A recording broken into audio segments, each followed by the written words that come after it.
முருகப்பெருமான் ஞானம், வீரம், ஒழுக்கம் ஆகியவற்றின் திருவுருவாக விளங்கும் தெய்வம். குமரன், வேலவன், சுப்பிரமணியன் என பல நாமங்களில் அழைக்கப்படும் முருகனை மாலை அணிந்து விரதமிருந்து வழிபடுவது பக்தர்களுக்கு ஆன்மீக உயர்வையும் மன அமைதியையும் தரும் ஒரு சிறந்த வழிபாட்டு முறை. குறிப்பாக செவ்வாய்க்கிழமை, சஷ்டி, கிருத்திகை போன்ற நாட்களில் மாலை அணிவது விசேஷ பலன் தரும்.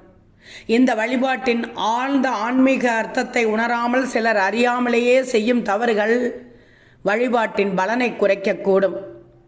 முருகனுக்கு மாலை அணிவதற்கு முன் உடல் சுத்தத்தோடு மனம் சுத்தமும் மிக அவசியம்.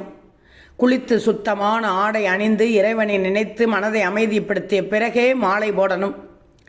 மனதில் கோபம், அகங்காரம், பொறாமை, வெறுப்பு போன்ற எண்ணங்கள் இருந்தால் அவற்றை துறந்து முருகா என்ற நாமத்தை உச்சரித்தபடி மனதை தூய்மைப்படுத்திக் கொள்ள வேண்டும்.